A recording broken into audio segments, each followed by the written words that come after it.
I'm a firm believer that he or she who controls the power of definition rules the world, right? So this definition of retirement, it has certainly transformed from different generations. And so no longer is it a time for rest and relaxation, but now it's seen as this new chapter in life. But what is that?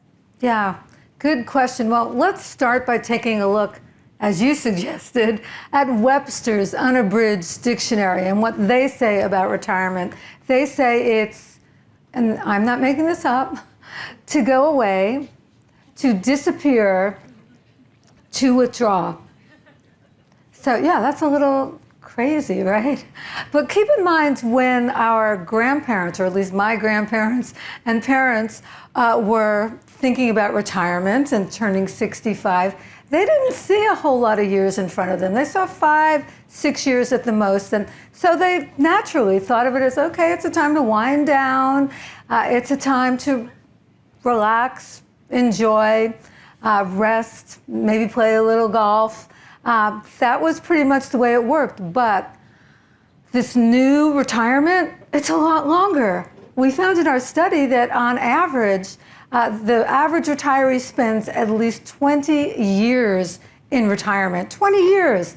And that's average. So there's people spending 30 and 40 years in retirement. That's a whole new ball game. So what does it look like? Well, it looks like it's a whole, as you said, a whole new chapter in life. Right. It's a time to take on new experiences. Just let me give you an example, though, in terms of like our attitudes and our expectations. My husband and I went to the movies. We took off our masks and went to the movies, and we saw Top Gun with Tom Cruise, who plays a test pilot, as you all know, and he's a 59-year-old guy, and he looked pretty good. Hate to say it, but sorry.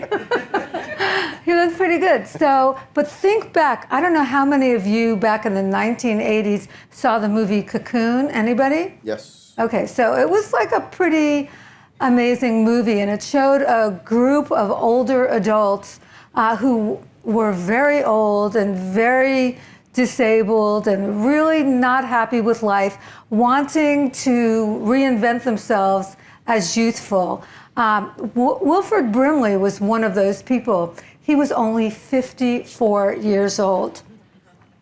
So that's how much things have changed. It's becoming a new time to reinvent yourself. And reinvention is a big word that people really resonate with.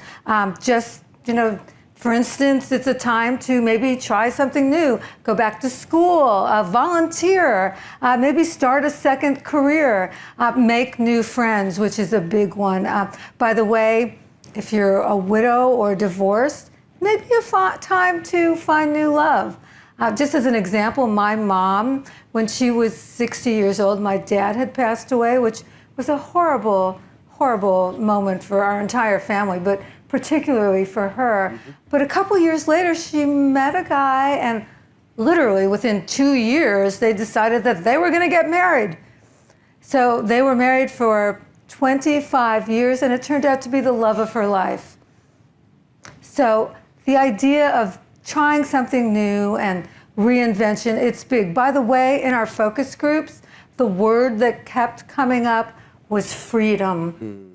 Freedom from having to be at work at a certain hour, punching a clock, having to raise kids, and freedom to maybe find your dreams.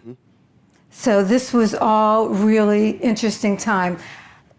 Let me also mention a couple of the common worries, because there were some common worries that came up. And as you might imagine, health and finance were the two big ones. In terms of health, and this really came as a surprise to us.